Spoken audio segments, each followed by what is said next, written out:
go live in 5, 4. Good afternoon, everybody. Thank you so much for joining us for what is our first STEM study skills event.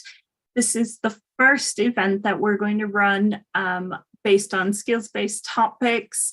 So if you've got an idea for something that you're just struggling with in your modules, and it seems other students are too, pop those ideas in the chat, whether you're watching with us on Zoom, YouTube, or Facebook, and I'll make sure to capture those. Otherwise, I'll pop an email in all three of those chat spaces as well, and you can email your ideas straight over. So let's meet today's expert. Dr. Tony Nixon is a senior lecturer in information systems here in the School of STEM, here in the Faculty of STEM. He works in the STEM School of Engineering and Innovation. So Tony started working in the machine tools industry, and he worked there for about 15 years. Then he went and studied for his BSc and PhD at the University of York before he joined us here at the Open University as a technology staff tutor in 1994. In 2001, he was then given a central post as a senior lecturer in information systems with what was then known as the technology faculty, which I believe merged to the maths, computing and technology, and today is known as the STEM faculty. So Tony's field of research is electron spectroscopy, although in recent years, he has been academically dominated by writing a lot of the modules you study. So he's worked on T194, T276, T272, and T329. So I'm going to hand you over to Tony, who's going to walk you through some differential calculus today, and I hope you learn lots. Pop any questions or thoughts you've got in the different chat boxes, and I will be monitoring those as we go. Right, Tony, over to you now. Thanks, Katrina. Hi, everybody, and thanks for joining us this afternoon. Okay. Well, let's get started. Who am I? Well, I think Katrina's done a very thorough job of introducing who I am, so I won't say more about that. I suppose I should say I'm a little bit concerned about the term expert when it comes to calculus, since I think we'll probably run to a mathematician rather than a physicist for expertise on calculus. But here we're interested in applying calculus. And a good friend once told me that an expert is somebody who comes a long way bearing a presentation. Well, I haven't come very far, but I have brought with me a presentation. So hopefully that covers the expertise. Calculus has been around for a very long time. It sort of started off, well, I say started off. There were elements of the subject in works of people like Zeno in about 500 BC in ancient Greece, and then it seems to have gone on a world tour through Babylonian culture and through China, and eventually returning via India to Europe in the 17th century. But it only really took shape in the late 17th century, and it's usually attributed to the works of Newton in England and Leibniz on the continent. But these things are always the work of many, many people over many, many years. So, okay, well, who's this for? Oh, I'm sorry. Let me go back. Well, it's primarily for people who are struggling to understand differentiation and interested in visualizing differentiation at a very elementary level, really. And by elementary, I mean looking at the fundamental things that make it function. But it's also for those that are interested in using Desmos as a learning tool. As you'll see, I've got quite a few demonstrations, and there'll be plenty of chances for you to interact and play with the ideas. And I think in a way, it's only by playing with the ideas that you can get under them. I'm going to make a few assumptions. I'm afraid it's a maths talk, and it's obviously not elementary math. It's not beginner's maths or anything like that. We're dealing now with calculus. So I have to assume that you've met algebra before, and that you at least understand what I mean when I say a function, and that you've met graphs before in the form of XY plots, because we'll be using quite a few of those to elucidate various issues. Okay, well, hopefully that's not too much to ask. My objectives in doing this, well, one thing is to demystify this strange notation that we have for a derivative, we would say dy by dx. So I want to try and demystify that a bit. And I want to also indicate its misuse. And I'll say more about its misuse right at the very end of the talk. I want to provide some mechanisms for visualizing derivatives, and I'll as we go along, I'm going to try to make this a very visual description so that you can actually see what's going on. Occasionally, and I make no apology for this really, we'll lapse into algebra to tidy up some loose ends. But the algebra is very much, I'm not going to say too much on algebra, let's put it that way. Okay, there's some secondary objectives. I want to motivate you to discover more, to take an interest in the subject, and maybe even through these Desmos interactives that we've got, you'll have the opportunity to start doing that today. And also want to highlight the huge potential for Desmos as a learning resource. So if you're studying any mathematical topic, then Desmos can be a really, really useful tool. And I'll be showing you how to use it as we go along, or I hope to show you how to use it. I'm trying to cover an awful lot, so you'll have to forgive me if some of these things are a little bit rushed. Okay, well, I wanted to kick off with this quote because I think it applies very much in the context of mathematics. Richard Feynman was a physicist, and when he died, they found this on his blackboard. This is one of his last pieces of writing. It simply said, "What I cannot create, I do not understand."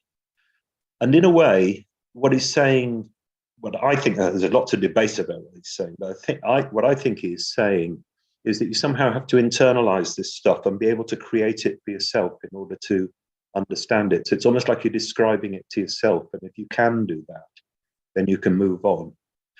And so what I would encourage you to do if you're struggling with these subjects is when you think you've got a grip on something, sit down and try and describe it to yourself. If you can get through the description coherently without having to sort of push things aside or shove things under the mattress that you don't want to see, then hopefully you're understanding the subject. So bear in mind at the end of it all, what I'm going to give you some tools for being able to do the exercise of internalizing and understanding the subject in a deeper way. Okay, well, why would we be interested in differentiation? Well, from an engineering or physics perspective, it underpins so much of the software that you use, finite difference, finite element, computational fluid dynamics, all these have calculus underpinnings to them. But even if you're not using software, if you're just trying to analyze things, maybe you're trying to understand dynamics and you want to understand maybe velocity. Well, velocity is simply the derivative of displacement. You want to understand acceleration. Well, that's the derivative of velocity. Momentum, if you want to understand force, well, it's the derivative of momentum. You know, there's just so many things that can come to, and it's not, a lot of these are with respect to time. Sorry, I should say that those are all derivatives with respect to time. And there's a reason for that, which I'll come to at the end. But it doesn't just apply with respect to time. I mean, if you've got some sort of contours and you're looking at the way that heat's distributed across a surface or something like that, then again, the calculus will show you that can show you that heat distribution given the assumptions about various temperatures on the boundaries of an object or something. And really, this is just the tip of the iceberg. There's so much more to the application of calculus. And what we're doing is basically, it's book one, it's the beginning point for understanding calculus, which is always differentiation. It always seems to be that we start there. Okay.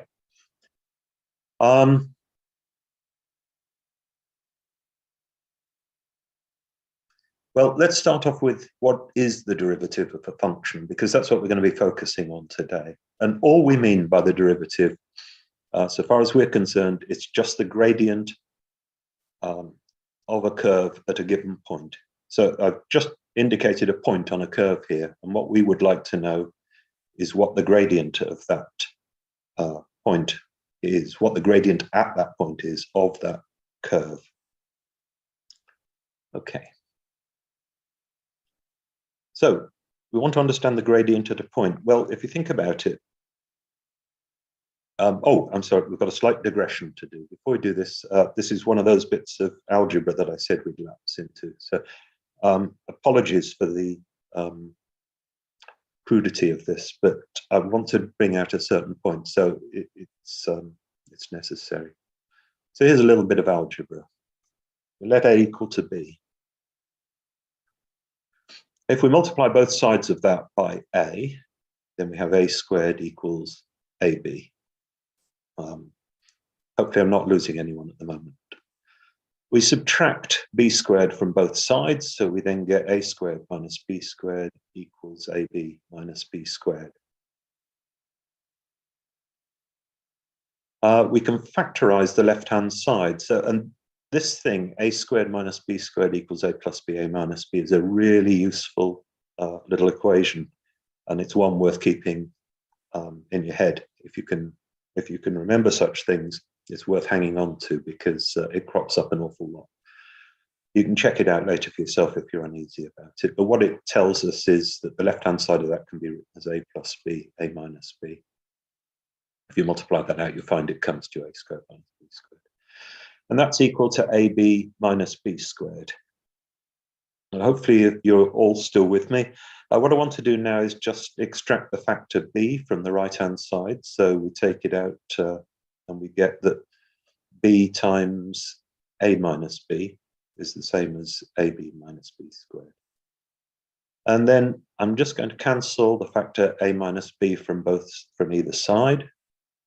We get A plus B equals B.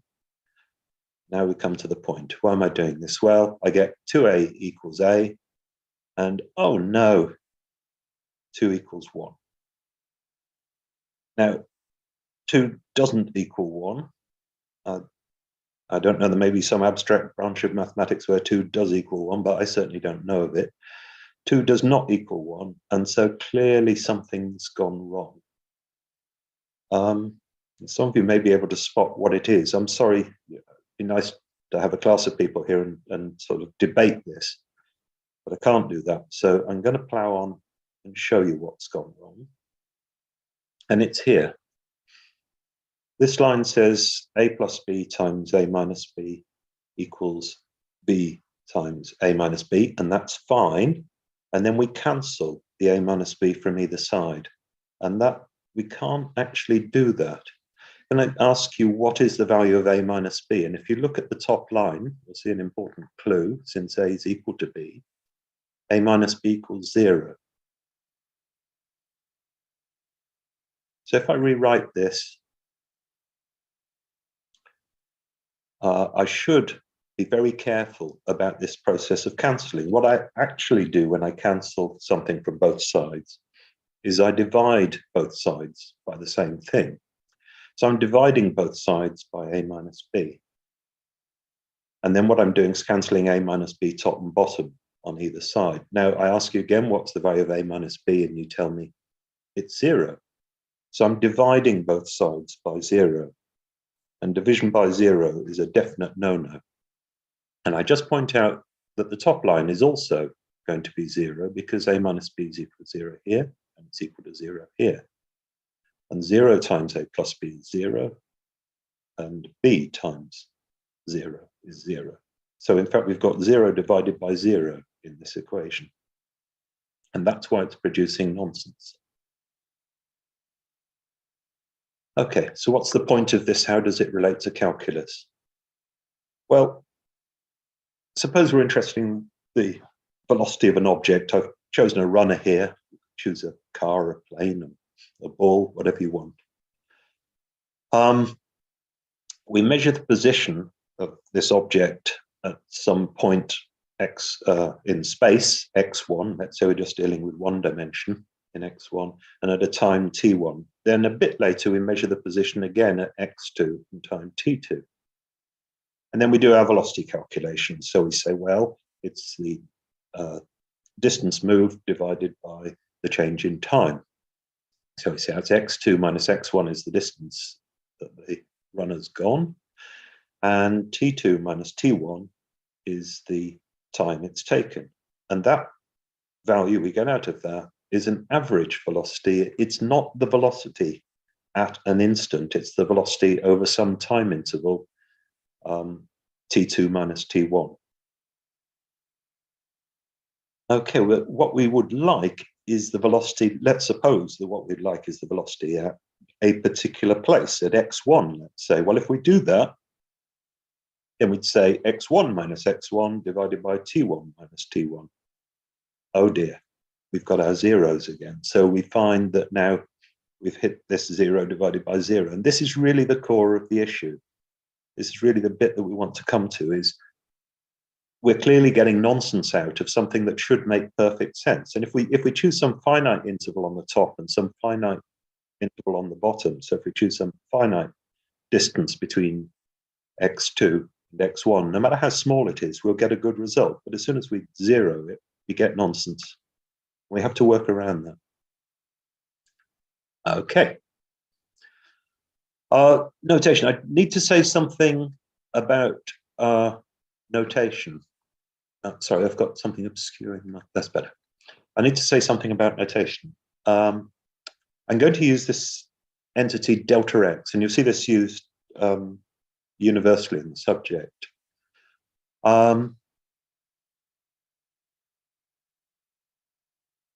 So let's just clarify what delta x means. So it's an odd way to. No, what's happening? That's better. It's an odd way to say something that's a single variable. What I mean by that is the number. It could be anything. It's just a number. Delta x is just a number. So it could be 1, 2, 3. It could be pi. It could be anything you want. But it is just a number. So why not just call it a or beta or x even? Well, the answer is that we want that number to relate to x, but it's not x, it's a change in x. And so the delta you can read as changing. Whenever you see a capital delta like that, think changing. And similarly, if you see delta t, then it means change in t. And delta y means change in y. There's a lot of issues around understanding maths that are associated with notation. Just point that out. So very often when you're not getting something, you'll find it's the notation that's tripping you up. So if x changes from value x1 to x2, we want to refer to this change. We write it as delta x. This notation simplifies the equation you just saw for velocity x2 minus x1 divided by t2 minus t1 into quite a neat little thing that just says v is equal to delta x by delta t. You can kind of see calculus sort of emerging out of this, but we're not there yet. We're just dealing with basic algebra. Okay. We're getting to the point where we can get you to do something, pleased to hear. So the first thing to do is just say, we're going to look at an XY plot. I want to switch from using delta x by delta t to delta y by delta x. This is simply, you can substitute in whatever variables you like, whatever x's and y's you like. So our x over t has now become y over x. The reason for doing this is just that most of the texts you'll see will deal with dy by dx. And so it's a more natural notation, a more general notation to use. But at any time, you can switch your y's to t's and your your y's to x's and your x's to t's if you want to, and you'll get back to something that's velocity. So velocity is the underlying example very often that we turn to. Okay, well, here's an example.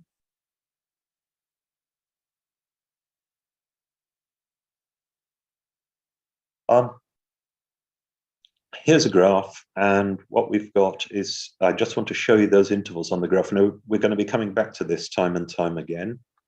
And this is Desmos. I know some of you will have met Desmos before. Those who haven't, I would strongly advise you to have a play with it. It's a fantastic thing, and you're going to get a chance to play with it in a couple of minutes.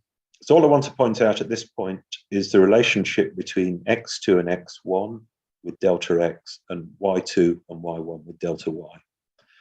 And if I move this value p, heaven only knows why I called it p. I was trying to call it something else, but I kept tripping over, having problems. I just labeled it p for now. So what p does is it simply moves x2. And when it moves x2, the corresponding value y2 moves with it. Can you see that?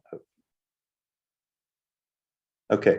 The other thing I point out to you is I've got a little thing here that's evaluating our delta y by delta x, y2 minus y1 over x2 minus x1, and it gives you a number for it. You'll see the number popping out on the right here. So when I change those values, you'll see that that value alters. And this value is, in fact, a gradient, and I'll come on to that in just a moment. I've got a lot more to say about Desmos, and you're going to get a chance to use it in just a second. Okay, so back to the presentation, if I can find it.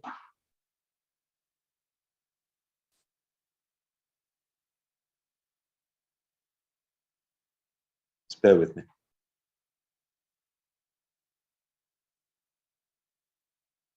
Nope. Come back.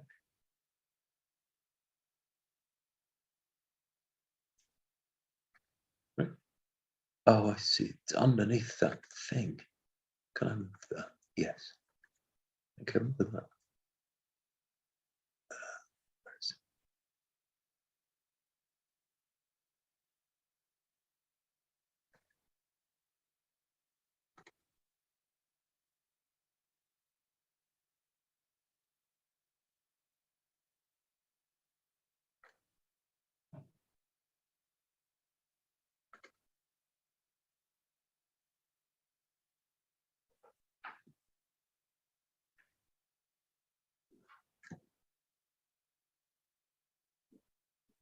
Right, sorry about that.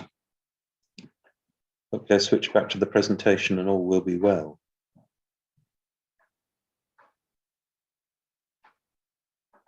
Whoa, okay, on we go. The gradient. Okay, we're interested in finding the slope, the gradient of the graph. We've got some ideas about how to do this now. It's defined as delta y by delta x. Oh, here's a graph. If we want to find its gradient, it's a straight line graph. We start with the simplest possible case. Then you simply draw a triangle like this, and you'll see the long side of the triangle is the gradient. It doesn't matter where I draw the triangle or what size I draw the triangle. And then all I do is I divide delta y by delta x. And it's conveniently remembered as the rise divided by the run. The gradient is the rise divided by the run. Okay, well, straight lines are nice and easy to work with. So here's a little activity for you. This is the first of our Desmos activities. I'll just go to the graph and show you what it is I want you to do. So when you click on the link, which Katrina's going to provide for you, you should see a graph that looks like this. It's a little bit more complicated than the one we were looking at a minute or two ago, and I just want to show you what you can do with it. You can move these points around on the screen, x1 and y1, and you can vary the size of the triangle that you're playing with, and you can vary x2 and y2. I'm sorry, I had to give these rather odd names for the similar reason to what happened with p before. So they're called ax2 and ay2, but hopefully you can follow that. Now, you'll notice the readout for the gradient here is given as a fraction. At the moment, it's 31/23. And what I'm going to ask you to do in just a moment is to match the gradient of a graph. Now, just to show you something else about Desmos is you've got these little triangles here. You can open these things up and close them. And this thing here is producing the line. Just click that on and off. So if you toggle here, it toggles the line on and off. And it's a straight line, so its equation is y equals mx plus c, where m is the gradient. So if I vary m, you'll see the gradient of the line vary. And if I vary c, that's the y-intercept. You'll see we can move up and down vertically. Okay. So what I'd like you to do, and I'll give you a couple of minutes to do this. I haven't got that long, unfortunately. Just going back to my, I've got to do this every time. Just bear with me, sorry. I'll get back to,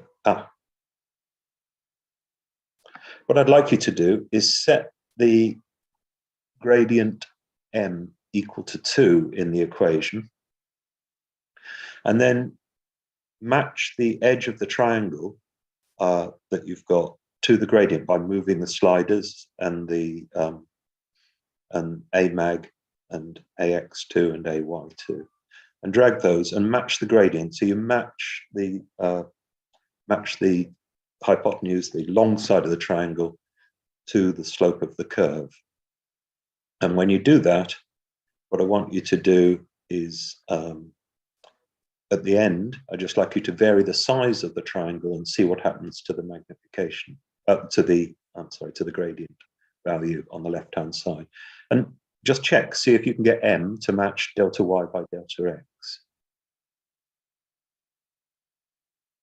Okay, I'm going to play a little bit of music. We're going to have about 3 or 4 minutes on that, and then I'll get you back. So hopefully you won't come across too many issues with that. Here's a bit of music to be going on with.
Can you just pop your presentation back up?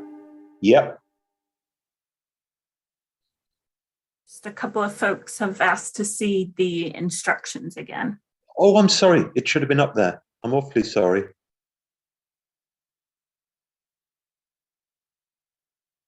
I'll give you a couple more minutes.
Okay, well, hopefully you've had time to work through that. I'm sorry, I should have left the activity up on screen. I'll make sure I do on the next time. Awfully sorry about that, but despite my efforts to prevent you, hopefully you've managed to match the gradient. And what you should have found is that it doesn't matter what size the triangle is that you used to match it with. You always get the same results. So the gradient doesn't vary depending on the size of the triangle. That turns out to be a very significant point. And the fact is the gradient of a straight line is going to be the same anywhere that you care to measure it. The other thing I hope you noticed is that delta x and delta y are related through the points x1, y1 and x2, y2. And it's the difference, remember, in those points that we're going to focus on now. Okay, well, how do you find the gradient at a point? Well, we found the gradient of the straight line, but what we're doing was, since it was the same everywhere, it wasn't that hard to track down. But of course, when you're dealing with finding the gradient at a point, well, you need some curve. There's no point unless you've got some equation you're trying to find the slope of. So if you're given an equation and you're asked to find the slope at a particular point, well, how do you go about doing this? Well, you've got some ideas from what we did just. You might try something like taking a triangle and placing it up against the line at the point that we're interested in. Now, the gradient will always be the tangent to the line. By the tangent, I mean it's the point at which it just touches the line at the point of interest and it never crosses the curve. You'll notice how the straight line, the hypotenuse of that triangle, doesn't go inside the curve. It's always just touching. So if we do that, we touch it with the straight line. Well, we've got the right gradient, but can we work out what our delta y and delta x are? Well, the answer is we can't, because the points that we're interested in aren't lying on the curve. If you look at it just here and down here, they're not touching the curve. So we've got a near miss. I mean, they're close to the curve, but they don't touch it. So we might go the other way. Let's try a chord. So this time we put the line inside the curve. And now we can find our points. We've got a couple of points here and here, and this is a fairly good match again. But now we're not passing through the point that we want. This is the same problem that we had a few minutes ago, as you'll see. Curves that curve. Okay, so when mathematicians talk about curves, they just happen to include straight lines as a special case of a curve. Well, now what I'm going to do is talk about curves that do curve rather than curves that are straight lines. This is where life starts to get interesting. So this is one step up from where we were. We've got another activity for you. And this time, I'm going to ask you to match the gradient, or to try to find the gradient at x1 equals 3. Now, I'm just going to show you a couple of things about this one, but not very much, because you don't need to see that much. But here we can slide these, we can slide the X1 position around. You can, if you want, just type into these. If you want to get to position 3, you can just hit the button and type it in as the value of X1. It will jump straight to it. You won't lose your slider. It'll come back as soon as you click in one of the other boxes. And X2, you can see here. We can slide X2 around. So what I want you to do this time is use this one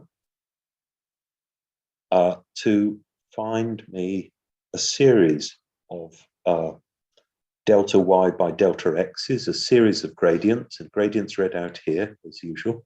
I want you to find me a series of gradients, but this time we're going to do it by, so I'm trying to get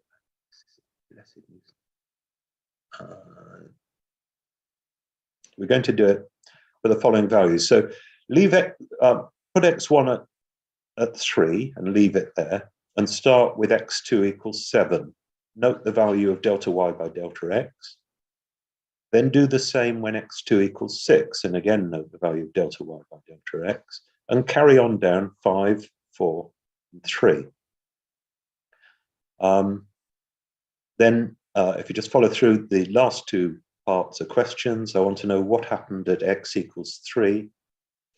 And can you find a way to estimate delta y by delta x at x2 equals 3?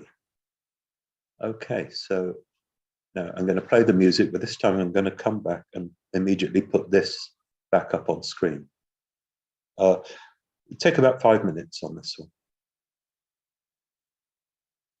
Tony, before you hit play, Yeah. I apologize, but I seem to have the wrong link for this activity that you're working on. Oh, really? Yeah, could you copy that link and just pop it in the chat there? Yes, just a moment. So I've got to get back to here.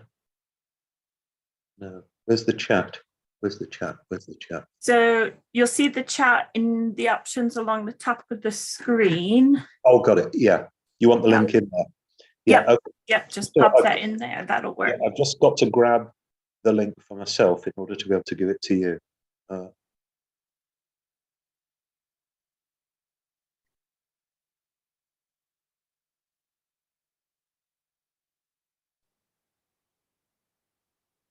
See chat.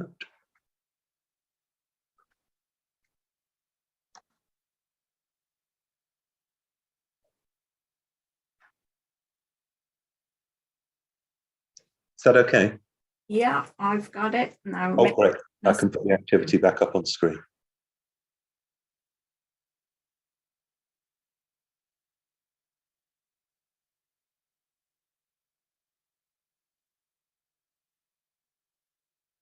Where's it gone?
Okay, I hope you've had time to have a go at that. I'm going to give you the answers because we have to press on, unfortunately. So what you should have found was that when x2 equaled x1, you got this message as the gradient was undefined. But up until then, everything was going quite well. I mean, you could do it. And what was happening was, as you were going along, you were reading out the gradients, and you should have found that you got a series of numbers that were converging towards a value of 6. But just before it got to 6, it pegs out. But it looks as though 6 would have been the next number. So I'm doing this from memory. I'm fairly sure. Yes, it would have been 6. And there's a pattern. You can see a clear progression towards the value that you want. Unfortunately, just as you get to it, it disappears. And there are a couple of ways you can evaluate the gradient by guesswork. You could say, well, I can see the way it's going. It's gone 10, 9, 8, 7, and then the next number would surely have been 6. You could also take the average value. So you could go a little bit south of there and a little bit north of there, and then you could take the average of those two. And so if you went 3 plus a bit, 3 minus a bit for the value of x2, then you would find that you can get very, very close to the result, but you just can't sit right on it. And this is the problem that differential calculus is addressing. Okay. Okay, you might also have noticed there's a slight bit of mischief in there, in that as you get to very, very small values of x, you would have seen the display switch from using a capital delta x to a lowercase delta x. Now, this lowercase delta is again used throughout the literature, which is why I wanted to introduce it here. Be very careful, it's not a curly D. A curly D is something else. So just be careful, that loop over the back at the top of the delta means that it's an infinitesimally small amount. I mean, it's a vanishingly small, as I should be saying, vanishingly small amount. So the idea is that when it gets really, really, really tiny, it's still finite, but it's vanishingly small. When it gets really small, then we use this delta here, and this is going to be the key to solving the problem now of how we evaluate the gradient at a point. The next step is that this delta x will vanish altogether, and we would call it dx. I'll come to that in just a moment. We can't let it vanish altogether, because if we do that, we know we get nonsense. So what we want to do is we want to get to, yes, this probably won't be clear to you at the moment, but that's why we use dy by dx as a special notation. You won't normally see this fraction broken up in maths text, but we do it all the time in physics text, and applied maths text do it all the time as well. I'll come to how you get away with that in just a moment, but let's try and work the problem through first of all. Okay, so here we go.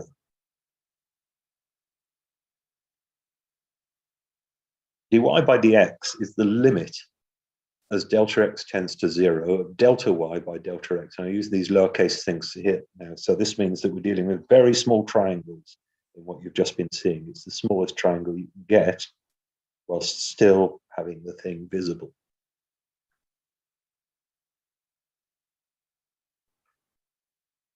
So for some function y of x, what we would do practically is this. We'd write our dy by dx as the limit. This is just this thing up here again. It's the limit as delta x tends to 0 of y of x plus delta x minus y of x. Remember this function notation. This means this is the number that we're putting in that goes in the horizontal, and this is the number, and what comes out is the number on the vertical.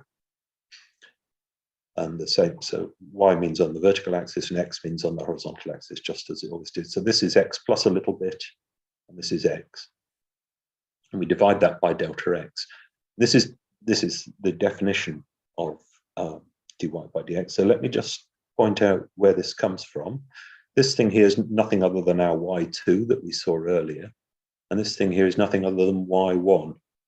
So we've still got, it's still like it was when it was big delta y on the top.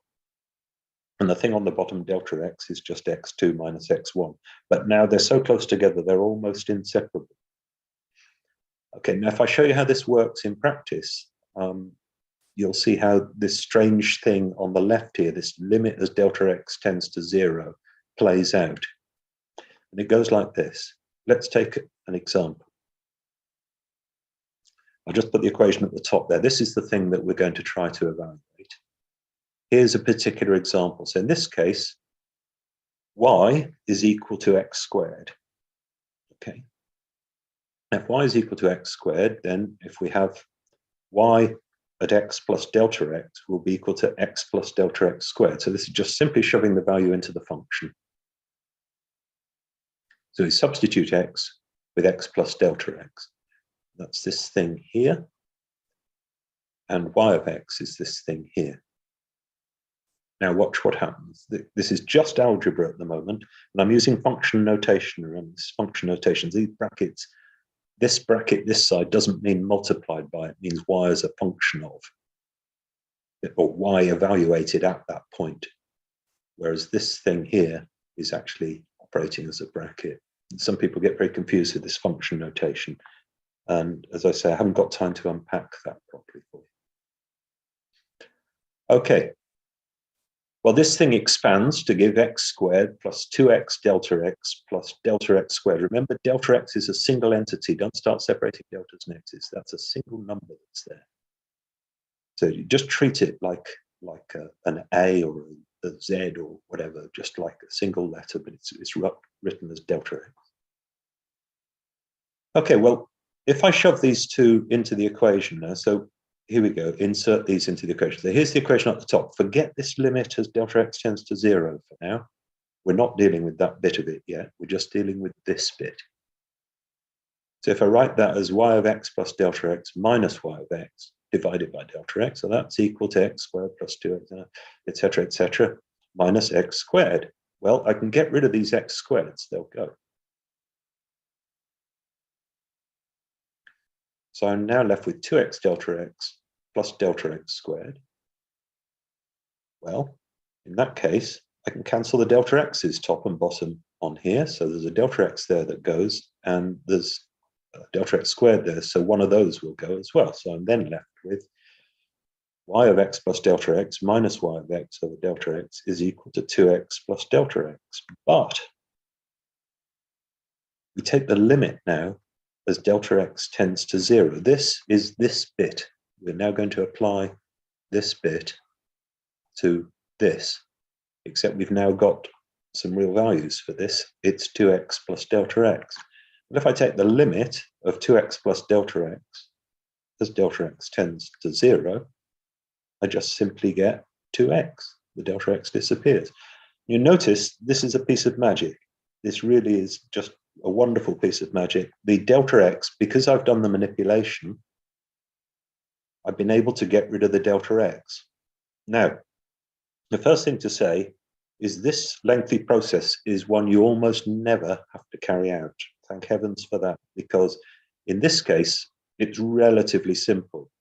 But in a lot of cases, it can be quite tortuous. And when you're learning calculus, very often you'll get a whole series of problems where you do carry out this process to absolutely convince you that it's always possible, usually possible, where there's a sensible gradient available, it's usually possible to get this thing into a form where you're not dividing by delta x. Magically, you don't divide by delta x during this process. You keep it finite right up until the last minute.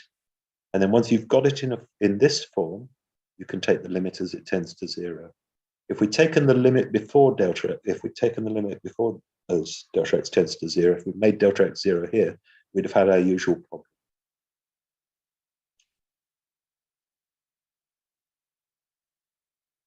Okay, well, I just want to finish off with an application of this. And so if what we found is that if y equals x squared, then dy by dx equals 2x.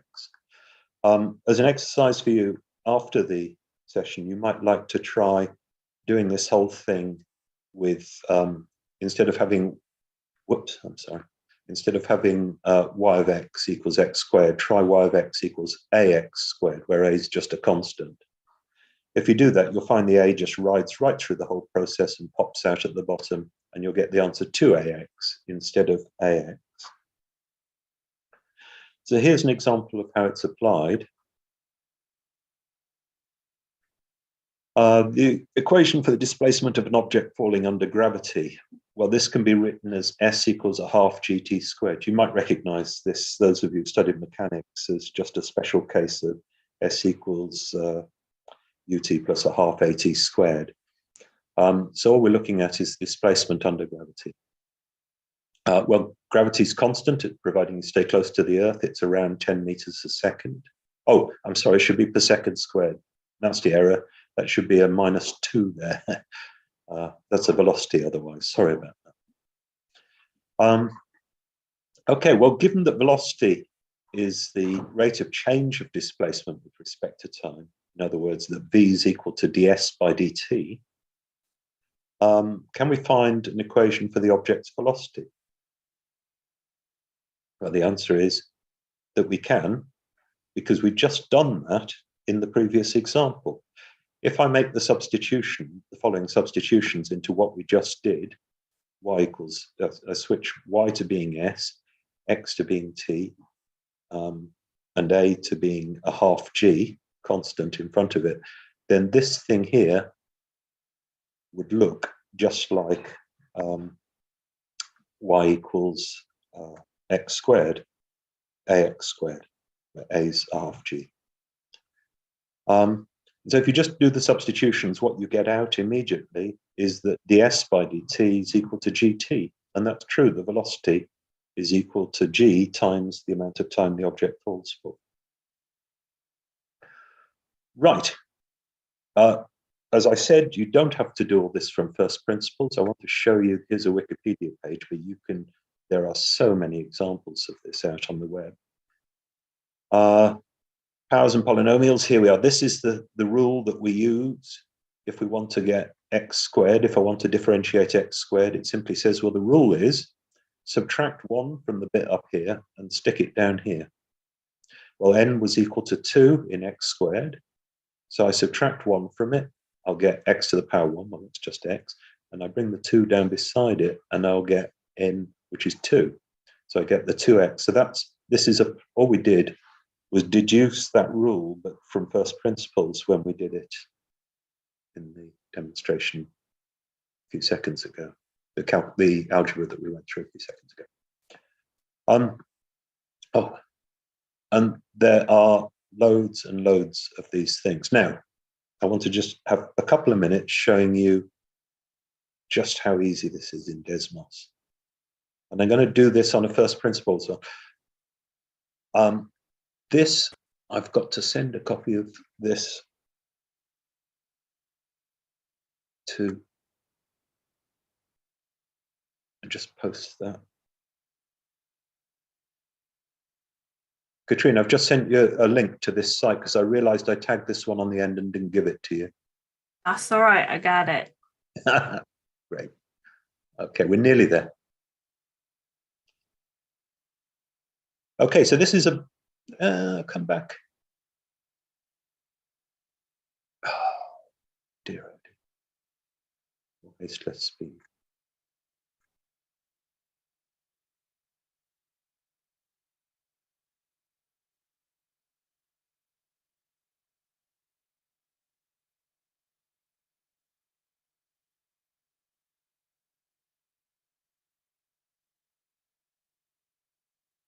Okay, so I just want to show you how Desmos operates with these things. If I write f of x, some function of x, equals, I'm sorry, f of x equals, yes, why not? Let's say x squared, since we've been using that. There we are. You'll see that Desmos immediately just draws the graph. Well, this function notation is wonderful. Desmos loves this function notation.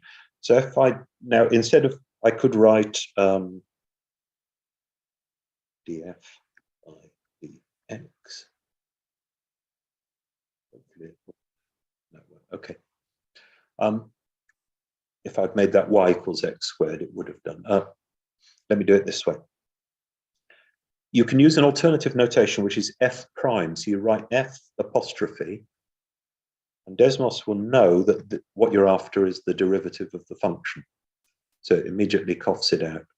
I'm going to put a letter on the front of this. When I do that, it says, do I want a slider? So I'd say, yes, I do. That gives me an ax, and you see there we have the graph of x squared and the graph of its gradient. I can turn these on and off, so I can turn them on and off by just clicking the button here. If you long click on the button, you can change it to dotted lines if you want. Okay, so why am I doing this? Let me put in another function, g of x equals, let's say, I don't know, sine x. Why don't we have sine bx? Okay, so now we've got a sinusoid. And again, if I want to find its gradient, all I do, the graph of its gradient, all I do is put a prime on there. There's the graph g prime of x. Katrina, at the end of this, I'm just going to post this to you so that you can just give it out. I'm just evolving it as I go. Okay, last bit. Supposing we want to find, let's just get rid of some of this noise that's on the screen for a moment. We'll leave f of x there, we'll leave g of x there. Supposing I want to find the graph of the product of those two functions. And that's a complicated thing to do, and there's a calculus method for doing it. But let me just show you how it goes with this. If I say h of x equals f of x times g of x, then I can immediately dial in the product of the two functions. And you see what you get is this. Okay, now I'm going to have to stop. I'm going to send this to you. So I have to do a save, and then it'll remember to save the update.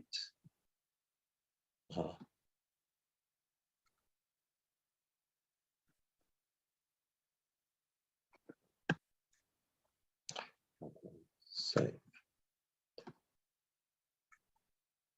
I'll just post that into the form, so into the chat, so that you can access it. There we go. And you can play to your heart's content. So you can change these functions to anything you want, and the graph will respond instantly. Right, I'm going to have to finish. I was hoping to get a little bit further, but we have run out of time, I'm afraid. So I'll have to roll the credits if you just bear with me a moment.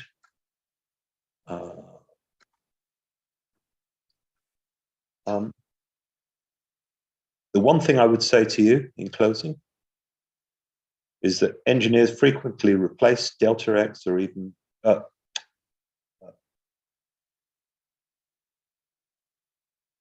should be the other way around. They replace dx. Yes, they do. They replace delta x and even capital delta x with dx's. And there's a reason they can do this. And the reason they can do it is that the curves that you're dealing with are smooth. They wouldn't get away with it if the curves weren't smooth. The point is, you can magnify those curves. You'll see this if you go in and zoom in You find you can magnify any curve you like, and providing it's smooth, eventually you'll find the gradient will be a straight line or approximate a straight line. And that's why it's possible to make these substitutions. And that's why we break up the dx by dy. But the fact of the matter is you shouldn't really do it. This thing only applies as you take the limit. I'm sorry that I haven't had time to tell you more. I should like to... Oh, there should have been, yes, there it is. There should be an offer of special thanks for watching this. I'd like to thank Alex Fozzi, who introduced me to Desmos, and as a result, wasted huge quantities of my life playing with it. Not wasted, you get it. And thanks to all those who created and contributed to Desmos. And in particular, there's a link there to an all singing, all dancing calculus tool that you might like to play with. I'm sorry we haven't got time to do more, and thank you for listening.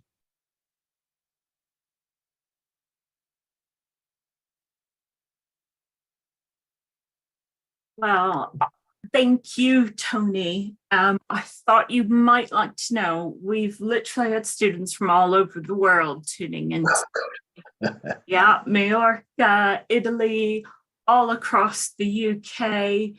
There have been dozens of students who've really hoping that they're walking away today or calculus information under their belt. So thank you everyone for joining us. As I mentioned in the chat, if you would like a copy of Tony's slides, you can find the email typed out in the chat area. Send me an email, I'll get you a copy of the slides over. And don't forget to include any ideas you may have for future sessions. If you signed up on Eventbrite, very shortly you'll be getting an email with a feedback link. Please fill that in. It will just help me make sure I continue to bring you excellent events like this that help you out. So once again, thank you very much, everybody, and we will see you next time.